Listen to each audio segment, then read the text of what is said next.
Maths आपल्या real life मध्ये कसं वर्क करतं. Height square plus base square equals to हायपोटेन्यूजचा स्क्वेअर येत असतो. नमस्कार विद्यार्थी मित्रांनो, पुन्हा एकदा स्वागत आहे तुमच्या आपल्या आवडत्या चॅनल मध्ये सक्सेस स्टडी पॉइंट मध्ये. तर पुन्हा एकदा तुमच्यासाठी काहीतरी नवीन करण्याची आमची इच्छा असते, त्याचसोबत नवीन काहीतरी तुमच्यासाठी घेऊन आलेलं आहे. की काय की मॅथ्सचे आपण खूप सारे फॉर्म्युलेज प्रॅक्टिकल्स आपण बघत असतो. जसे सायन्सचे प्रॅक्टिकल आपण काही मॅग्नेटिझम असेल, नाहीतर ग्रॅव्हिटेशनचे लॉज वगैरे हे आपण आपल्याला प्रोव्हाइड केल्या जातात शाळेत वगैरे, आपल्याला सायन्स लॅब मध्ये सांगितलं जातात. पण मॅथ्स आपल्याला हे कुठेतरी मॅथ्सचं प्रॅक्टिकल नॉलेज प्रॅक्टिकल मध्ये कसे होतात, युज होतात, हे आपल्याला थोडंसं कमी पडतंय. तर हेच आम्ही तुमच्यासाठी घेऊन आलेलो आहोत की मॅथ्स आपल्या रिअल लाईफ मध्ये कसं वर्क करतं आणि मॅथ्सचा उपयोग काय होतो रिअल लाईफ मध्ये, हे तुम्हाला आज आम्ही सांगणार आहोत. तर त्याचसाठी तुम्हाला एक बेसिक आपण एक पायथागोरस थेरम तुम्हाला आज आपण प्रूव्ह करून दाखवणार आहोत. तर पुढे आपण तो कसा प्रूव्ह करून दाखवणार आहोत हे आपण तुम्हाला व्यवस्थितरित्या सांगणार आहोत.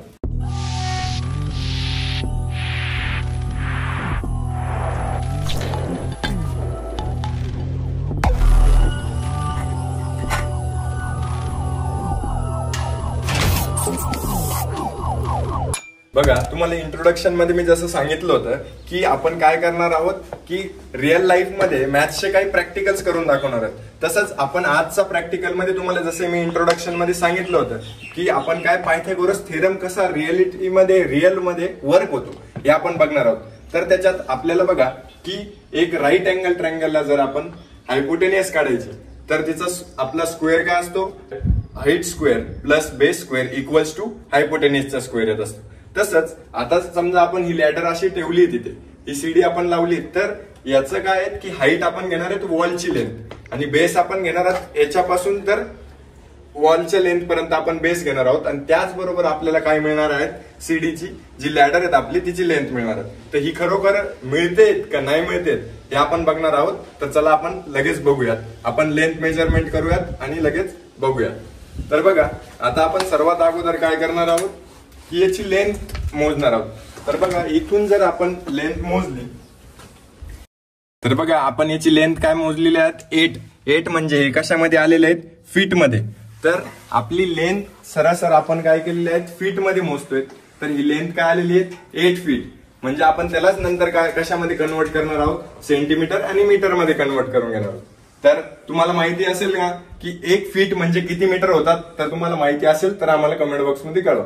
आता बघा, ही हाईट काय झालेली आहे, आपल्याला किती सेंटीमीटर झालेली आहे, ती किती फीट झालेली आहे, सॉरी की ही 8 फीट झालेली आहे. तर बघा 8 फीट आपण इथे लिही, हाईट किती फीट लिहिलेली झालेली आहेत आपल्याला, 8 फीट झालेली आहे. आता त्याचबरोबर आता आपण काय मोजणार आहोत की आपण बेस मोजणार आहोत. तर बघा, आता आपण बेस मोजतोय, तर बेस काय आलेला आहे इकडे बघा, तर याचा बेस काय आलेला आहे आपल्याला 6 फीट. किती आलेला आहे, 6 फीट. म्हणजे सीडी पासून तर वॉल पर्यंतचं अंतर किती आहे, 6 फीट आहे. तर हे 6 फीट आलेले आहेत. आता ह्या दोघांपासूनच आपल्याला काय काढायचंय की लॅडरचं अंतर काढायचंय, सीडीचं अंतर काढायचंय, ते किती येणार आहेत. तर तुम्हाला हे मी काउंट करून दाखवतो की ते व्यवस्थितरित्या कसं येणार आहे. तर बघा की आपल्याला बघा हाईट काय आलेली आहेत 8 फीट आणि बेस आलेली आहेत 6 फीट.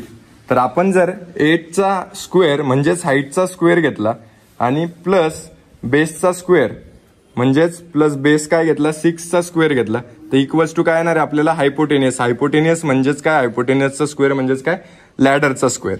तर हा काय येणार आहे, तर इथे आपण अज्युम करूयात, तर एक्सचा स्क्वेअर करूयात. तर बघा 8चा स्क्वेअर काय होतो 64 प्लस 6चा स्क्वेअर काय होईल 36 इक्वल्स टू एक्सचा स्क्वेअर.